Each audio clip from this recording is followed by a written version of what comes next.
السلام عليكم ورحمة الله وبركاته، ازيكم يا حبايبي عاملين ايه؟ يا رب كلكم تكونوا بخير.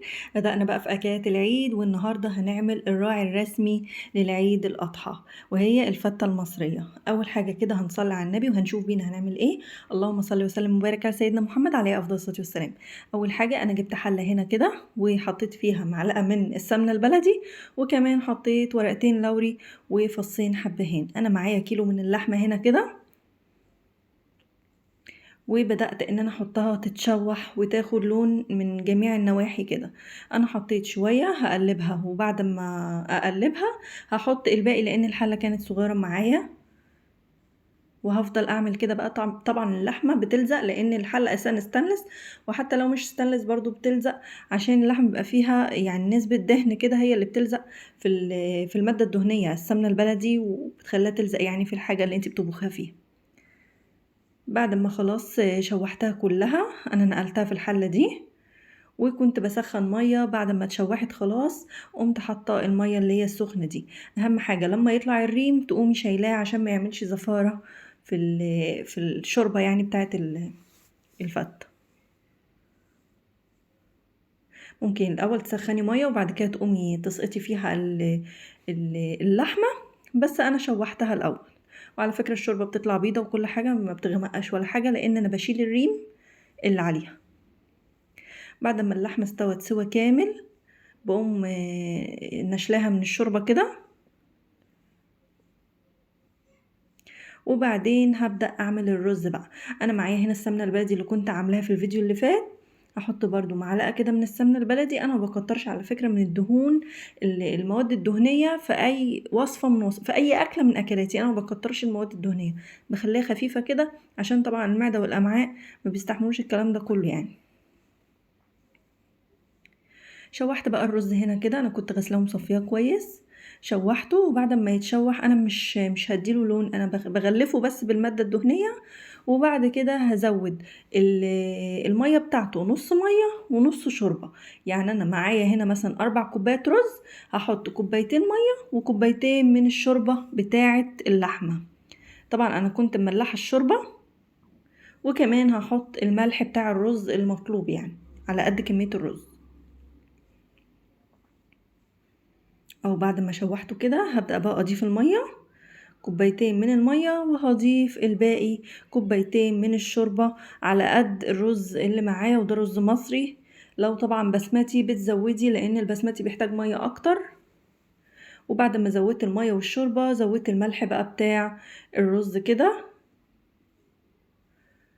ولحد ما يتشرب. وبعد ما يتشرب هقوم مغطيه عليه وبتقلبيه تقليبه، وبعد ما بتقلبيه بتغطي عليه مفيش دقيقتين وتقومي طافيه عليه. هنا بقى انا جبت هنا برضو حله وحطيت معلقه سمنه بلدي برضو، وحطيت نص معلقه من الثوم المفروم. طبعا مش هديله لون ولا حاجه، ريحته بس تطلع. هقوم حاطه عليه معلقتين من الخل زي ما حضرتك شايفه كده. الريحة بقى كانت مقلوبة، بجد الريحة بتبقى فظيعة. بتاعة الطشة بتاعة الفتة دي بتبقى رهيبة جدا. احساس اجواء العيد بقى يعني حاجة جميلة قوي قوي قوي. بعد كده حطيت بعد معلقتين خل حطيت زي كبشة كده من الشوربة، وبعد كده حطيت نص كيلو من الطماطم معصورة. عايزة تزودي براحتك، دي اللي هتبقى الصلصة اللي احنا هنجهزها للفتة. بعد كده حطيت ملح وفلفل ونص معلقة صغيرة من السكر، وكمان معلقة من الصلصة. اهو معلقة من الصلصة. هقلب كده واسيبها تتسبك مع نفسها بقى، اغطيها برضو واسيبها تتسبك لحد ما تبقى حلوة كده والزيت يطفو فوق، واللي هي المادة الدهنية يعني بتاع السمنة البلدي. وهنا الرز كان خلاص، هطفي عليه بقى، هسيبه دقيقتين كده واطفي عليه. هنا بقى انا معايا عيش قطعته كده مكعبات صغيرة، وحطيت عليه معلقتين من الزيت وكمان رشة من الملح، وحطيته في رف الفرن الوسط. وكل شوية كنت بقلبه كده لحد ما قرمش معايا. هنا بقى انا جبت مقلاية، طبعا اللحمه مستويه، الشوربه معموله وكل حاجه. في فيديو السنه اللي فاتت بتاع الفته انا كنت عامله الشوربه كمان بطشه اللحمه، كانت طعمها رهيب. بس انا المره دي ما عملتهاش بالطشه بتاعه التومه، فخليتها الشوربه من غير تومه وخليت الصلصه هي اللي بالتومه. هنا بقى حمرت اللحمه كده في معلقه من الزبده، ما عملتهاش في سمنه بقى، انت عايزه تعمليها في سمنه براحتك، انا عملتها في زبده. ورشيت ملح كده من فوق الوش وملح وفلفل، ملح وفلفل من فوق الوش، وغطيتها عشان اللحمة تفضل طرية زي ما هي. هتسيبيها مكشوفة اللحمة هتنشف، يعني غطيها وهي بتتحمر هتلاقيها معاكي جوسي كده وحلوة طرية، وهتفضل على القوام بتاعها ده، مش هتنشف يعني.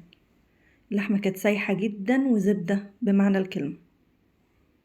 هنا بقى انا كنت خلاص حمرت اللحمة وحطيتها على جنب، وبعد كده جبت العيش اللي هو اللي اتحمص ده، وحطيت شوية كده في الصينية دي، وحطيت الرز، وحطيت كمان العيش على الطروف على الأطراف كده. بس الصينية كانت صغيرة فالرز ما بانش معايا، كان المفروض احطه في صينية اكبر من كده للتقديم، بس مش مشكلة. المهم بقى الجوهر ذات نفسه من جوه عامل ازاي. الطعم كان رهيب بصراحة، مع الصلصة مع الشوربة واللحمة المتحمرة في الزبدة والعيش اللي هو المتحمص ده، حاجة بصراحة فوق الخيال. انا بحب الاكلة دي جدا وهي مفضلة عندي في العيد. جربيها بطريقتي هتشوفي الطعم عامل ازاي. الطعم طبعا ولا كلمة، جميل جدا جدا، واللحمة سايحة وعاملة زي الزبدة ما شاء الله. أكلة جميلة وطعمة، جربيها بطريقتي هتعجبك. أهم حاجة بقى لو وصلتي لحد هنا ما تنسيش اللايك والاشتراك وتفعلي زر الجرس عشان يوصلك كل جديد. شايفين بقى الجمال؟ أشوفكم بقى في وصفة جديدة، والسلام عليكم ورحمة الله وبركاته.